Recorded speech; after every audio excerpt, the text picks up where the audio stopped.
Hello, नमस्ते, जय हिंद। आप सभी का हमारे YouTube चैनल ऑनलाइन एजुकेशन में स्वागत है। जैसा कि वाई ग्रुप नॉन टेक्निकल और नाविक जीडी और डीबी का जो प्रैक्टिस सेशन चल रहा था, उसमें हमने कल CI यानी कंपाउंड इंटरेस्ट के कुछ क्वेश्चंस करवाए थे और आज हम नंबर सिस्टम्स के कुछ क्वेश्चंस आपके सामने प्रैक्टिस सेशन में लाएंगे। ठीक है, तो उनकी आप प्रैक्टिस करना और देखते हैं पहला नंबर क्वेश्चंस क्या है। और आप भी अपनी कॉपी पेन लेकर के तैयार होकर बैठिएगा, क्योंकि आपकी स्क्रीन में एक क्वेश्चन पहला आ रहा होगा कि 80 और 90 के बीच सभी अभाज्य संख्याओं का गुणनफल क्या है। यानी अभाज्य संख्या यानी प्राइम नंबर्स बोलते हैं। तो आपको बता देते हैं 80 से 90 के बीच में अगर कोई प्राइम संख्या यानी अभाज्य संख्या आती है तो वो होती है 83 और 89, 83 और 89। इन दोनों का मल्टीप्लाई पूछ रहा है, यानी कि गुणनफल क्या होगा। तो आपको बता दें, जब आप इसका मल्टीप्लाई करेंगे तो आपको थर्ड ऑप्शन दिखेगा 73 और 87। क्लियर है, तो ये आंसर आ गया। सबसे बड़ी बात आती है कि हम थोड़ा सा बता देते हैं अभाज्य संख्या क्या होता है। तो अभाज्य संख्या के बारे में बताएं तो अभाज्य संख्या वो संख्याएं होती हैं जो कम से कम दो संख्याओं से कटती हैं, दो संख्याओं से। ठीक है, जैसे कि अगर हम एक की बात करें तो एक सिर्फ एक ही संख्या से अपने से ही कटती है, ये अभाज्य संख्या नहीं है, ये अभाज्य संख्या नहीं है। इसके बाद दो का क्या होता है कि दो एक से भी विभाज्य होती है और दो से भी विभाज्य होती है, इसलिए दो हमारी कैसी संख्या है, अभाज्य संख्या। ना तो दो संख्याओं से ज़्यादा से कटे कोई संख्या, ना दो संख्याओं से कम से। अगर कम से कटती है जैसे एक है तो यह अभाज्य नहीं है, और अगर दो से ज़्यादा से कटती जैसे कि 4, ठीक है, एक से कटेगा, दो से कटेगा, 4 से, तो दो अंकों से ज़्यादा से कट रहा है, इस वजह से ये अभाज्य संख्या नहीं। तो अभाज्य संख्या के बारे में बता देते कुछ क्वेश्चंस कि 1 से 100 तक कुल टोटल कितनी अभाज्य संख्याएं होती हैं। तो 25 अभाज्य संख्याएं होती है, याद कर लेना क्योंकि ये क्वेश्चंस आते हैं। ठीक है, फिर इसके बाद आपसे पूछा जा सकता है कि सबसे छोटी अभाज्य संख्या कौन सी है। तो सबसे छोटी अभाज्य संख्या 2 होती है। या आपसे पूछा जा सकता है कि सबसे छोटी विषम अभाज्य संख्या कौन सी है। तो सबसे छोटी विषम अभाज्य संख्या 3 होती है। ठीक है, तो ये प्राइम फैक्टर्स के बारे में बता दिए। अब नेक्स्ट क्वेश्चन आपकी स्क्रीन में दिया होगा, क्या है वो देखिएगा कि यदि दो संख्याओं का योग a और उनका गुणनफल b है तो उनके व्युत्क्रम का योग बताना है। वेरी सिंपल सा क्वेश्चन है। दो संख्याओं का आपको क्या दे रखा है, योग। अब आप दो संख्याएं कोई भी मान लो, जैसे कि x मान लिया एक संख्या और एक संख्या y मान ली। दोनों का योग कितना है, a है, और दोनों का गुणनफल कितना है, दोनों का गुणनफल है b। ठीक है, तो उनके व्युत्क्रम का योग बताना है, यानी उन संख्या जो आपने मानी है, यानी 1/x व्युत्क्रम होगा और इसका 1/y होगा। क्लियर है। अब देखो x y एलसीएम होगा तो ऊपर y प्लस x आएगा, जो हम लिख सकते हैं उसको x प्लस वाई। और x की वैल्यू आपके पास क्या है, a है, और y की वैल्यू क्या है आपके पास b है। तो इसका आंसर आ जाएगा a/b। ठीक है, नेक्स्ट क्वेश्चन आप देखिएगा, स्क्रीन में दे रखा है कि एक कपड़े की दुकान में 252 मीटर पैंट का कपड़ा, ठीक है, और 141 मीटर शर्ट का कपड़ा उपलब्ध है। ठीक है, और एक पैंट और एक शर्ट सिलाई करने के लिए क्रमशः 2/1/2 मीटर और 1/3/4 मीटर कपड़े की आवश्यकता होती है। तो फिर पैंट और शर्ट की अनुमानित संख्या जो इससे बनाई जा सकती है। अनुमानित पूछ रहा है, तो देखो हमारे पास 252 मीटर है, किसका कपड़ा है, पैंट का। ठीक है, और आप जानते हो कि जो एक पैंट तैयार होता है उसमें कितने मीटर कपड़ा लगता है। एक पैंट में हमें तैयार करने में यानी सिलाई करने में 2/1/2 मीटर कपड़ा लगता है, यानी 5/2। तो यानी कुल पैंटों की संख्या क्या आएगी, अनुमानित पैंटों की संख्या कितनी बन सकती है। तो आप जानते हो कुल टोटल कपड़ा कितना, 252/5 और इंटू 2।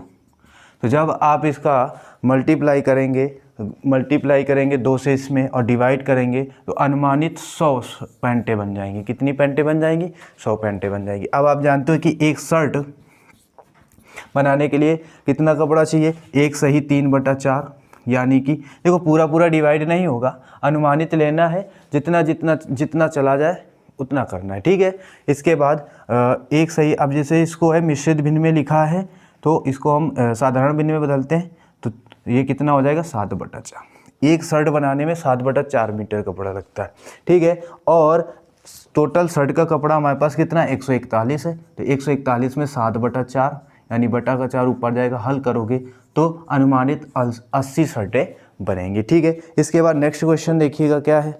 नेक्स्ट क्वेश्चन की बात करते हैं तो 50 से कम सभी हमें क्या निकालना है, पहले 3 के गुणज निकालना है, यानी 3 के पहाड़े पढ़ने हैं, हाँ हमको 50 से कम तक रहना है, ठीक है। तो 3 के कितने गुणज होंगे 50 से कम वाले वो देखते हैं। तो 3 का आप टेबल पढ़ते हो, 3 से डिवाइड होने वाला 3, 6, 9, ठीक है। और 50 से पहले एक होता है 48, ठीक है, 50 से पहले। तो इसका हमें योग निकालना है। तो योग निकालने के लिए क्या होता है, पदों की संख्या निकालनी होती है। सबसे पहले कितने पद होंगे यानी n। तो पदों की संख्या निकालने के लिए क्या करेंगे, आप जो अंतिम पद है उसमें प्रथम पद घटा देंगे और बटे जितने का सर्वांतर यानी 3 का डिफरेंस है वो 3 का भाग और +1, ठीक है। तो कितना आ जाएगा, आप इसमें लेस करोगे 45 और 3 से भाग दोगे 15 और 15 में 1 जोड़ोगे तो 16, यानी पदों की संख्या कितनी आ गई 16 आ गई। अब आपको बता देते हैं योग निकालना है, योग निकालना है। तो योग निकालने के लिए फार्मूला होता है a+l/2 और इंटू n, क्लियर है। इंटू क्या होता है n। तो a+l, a हमारे पास है 3 और यल कितना है 48, 48 और 3 कितना हो गया 51, इंटू h हमारे इंटू n हमारे पास कितना है 16, पदों की संख्या। ये 8 बार में गया और 51 का 8 पे मल्टीप्लाई करोगे तो ये आंसर आपका आ जाएगा 408, ठीक है। नेक्स्ट क्वेश्चन देखते हैं क्या है। नेक्स्ट क्वेश्चन आपको दे रखा है कुछ इस तरीके से कि 1760 मीटर लंबी सीधी सड़क के दोनों किनारों पर 20 मीटर लंबी की दूरी पर पेड़ लगाए तो कितने पेड़ लगाए जा सकते हैं। देखिएगा ये एक क्वेश्चन है, रोड के दोनों साइड में हमको लगाना है, ठीक है। तो हम क्या करते हैं, सबसे पहले रोड के एक साइड में निकाल लेते हैं। रोड के कितने साइड में निकाल लेते हैं, एक साइड में निकाल लेते हैं। और कितनी दूरी पर लगाना है, 1760 मीटर दूरी पर लगाना है, मीटर लंबी सड़क पर लगाना है। और हर एक पेड़ के बीच की दूरी कितनी होती है 20 मीटर की। टोटल पेड़ कितने लग पाएंगे, अगर पहला पेड़ छोड़ दें तो टोटल पेड़ इतना लगेंगे, ये आ गया आपका 2 से आप डिवाइड करोगे 88। मगर जैसे ही पहला भी पेड़ तो जोड़ा जाएगा ना, तो इस वजह से पहला पेड़ जोड़ देंगे तो टोटल कितने पेड़ लगेंगे 89। ये रोड के एक साइड में लगेंगे और रोड के दोनों साइड में लगने यानी दोनों साइड का टोटल 2 से मल्टीप्लाई कर दो, ठीक है। तो ये 178 पेड़ लग जाएंगे, ठीक है। तो ये आपका आ जाएगा 178। नेक्स्ट क्वेश्चन देखिएगा, 2 धनात्मक पूर्णांकों का गुणनफल 2048 है, ठीक है। उनमें से एक संख्या दूसरी संख्या का 2 गुना है, ठीक है। तो एक संख्या 2 गुना है और दोनों का गुणनफल आपको कितना दे रखा है 2048। तो फिर छोटी संख्या बताओ। तो एक संख्या है दूसरी की 2 गुनी है, ठीक है। एक संख्या दूसरी संख्या का 2 गुना है, यानी दूसरी संख्या x है तो पहली संख्या क्या हो जाएगी 2x, और दोनों का गुणा कर दें। क्यों कर दें, क्योंकि क्वेश्चन में दे रखा है, दोनों का गुणनफल दे रखा है हमको 2048, क्लियर।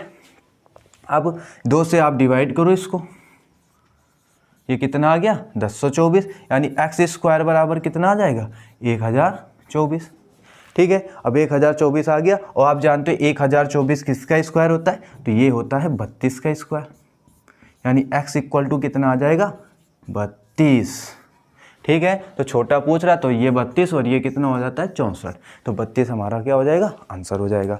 नेक्स्ट क्वेश्चन देखिएगा, आपकी स्क्रीन में आ रहा होगा कि 41 और 71 को एक अज्ञात 41 को 71 और एक अज्ञात संख्या से के गुणा में जोड़ा जाता है और नई संख्या को 7 से विभाज्य कर दिया जाता है और भागफल कितना देता है 98 देता है। और 98 देता है यानी अज्ञात वो गुणांक बताना है, यानी x जो आप मानोगे, ठीक है। तो देखिएगा कैसे करना होगा, क्या करना है आपको, अज्ञात संख्या है कोई, उसको आप मान लो x, मान लिया। फिर इसके बाद क्या है क्वेश्चन में कि एक अज्ञात संख्या में 71 का मल्टीप्लाई कर दो, 71 कर दिया। मगर सबसे पहले क्या लिखा है, एक 47 के साथ जोड़ना भी है तो 47 के साथ जोड़ दीजिएगा और ये पूरा किससे डिवाइड होगा 7 से, और 7 से भाग दोगे तो भागफल कितना आएगा 98 यानी 98, क्लियर है। 98 आया। अब इसके बाद देखो 71x + 47 बराबर 7 का मल्टीप्लाई 98 में करोगे तो 7 अट्ठे 56, 5 आता है, और 7 9 63 होता है, 7 9 63, और 63 में 5 जोड़ते हो तो 68। ठीक है, अब आप जानते हो 71x यानी 71x बराबर 686 में 47 क्या हो जाएगा, लेस हो जाएगा। 47 लेस होगा तो क्या आएगा, 16 में 7 गया 9 आएगा, और 7 में 4 जाएगा 3 आएगा, और ये आ गया 6, 71x। ठीक है, तो x बराबर क्या आ जाएगा, ये कितने बार जाएगा, तो आप देखो 71 से ये 9 बार में डिवाइड हो जाएगा, यानी कि वो जो अज्ञात गुणांक था या अज्ञात संख्या थी उसका आंसर क्या आ जाएगा, 9 आ जाएगा। ठीक है, वेरी सिंपल था। नेक्स्ट क्वेश्चन देखिएगा। नेक्स्ट क्वेश्चन क्या है कि 2 अंकों की संख्या के अंकों का योग 10 है। ठीक है, इस क्वेश्चन को हम सिखाते हैं आपको कैसे करना होता है बहुत जल्दी, बेसिक से बढ़िया हम आपको ऑप्शंस में बता देते हैं। जैसे इसमें ऑप्शन दे रखा है, पहला 81, दूसरा 46, तीसरा 64 और चौथा 60। उसने क्या कहा कि 2 अंकों की संख्या के अंकों का योग 10 है, तो मूल संख्या ज्ञात करनी, यानी ये आंसर है। अब आप एक चीज़ देखो, किन 2 संख्याओं के अंकों का योग, किन संख्याओं के अंकों का योग 10 हो, जो पहली लाइन से, इसका तो 10 है नहीं, 9 है, इसका 10 है, इसका 10 है, इसका 6 है, यानी इन दोनों में आंसर है। नेक्स्ट लाइन पढ़ते हैं, वो कह रहा है अंकों को उलटने से बनने वाली संख्या। अब संख्या को उलट दो तो ये 64 बन जाएगा और ये 46 बन जाएगा। उलट देने से जो मूल संख्या से, देखो मूल संख्या से जैसे हम उल्टेंगे यानी पलटेंगे नंबर्स को, तो क्या होगा कि जो मूल संख्या यानी पहली वाली संख्या होगी तो मूल संख्या से 18 कम है, उलटने वाली संख्या मूल संख्या से 18 कम है। अब बताओ, ये इसको पलटा तो ये तो ज़्यादा हो रही, इसको पलटा ये कम हो रही, यानी आंसर हमारा यही होगा, ये गलत। तो कौन सा आंसर आ जाएगा, 64। ठीक है, नेक्स्ट क्वेश्चन देखिएगा क्या आएगा। नेक्स्ट क्वेश्चन आपकी स्क्रीन में दे रखा है कि 192 से विभाजित होने पर एक संख्या शेष 54 देती है। अगर उसी संख्या को हम 16 से विभाजित करें तो कितना आएगा। ठीक है, तो देखिएगा, सबसे पहली बात 192 से विभाजित करते हैं तो शेषफल 54 आता है।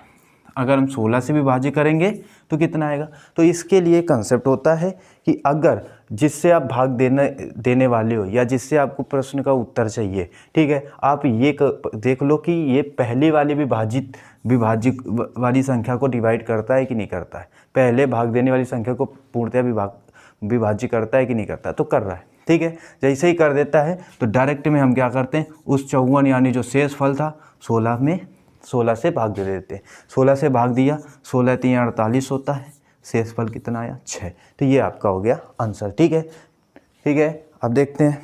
तो बस ये कुछ क्वेश्चंस थे, शायद 10 क्वेश्चंस थे जो आपकी प्रैक्टिस करानी थी। तो आपको वीडियो अगर पसंद आया हो तो लाइक, सब्सक्राइब एंड शेयर जरूर करें। जय हिंद।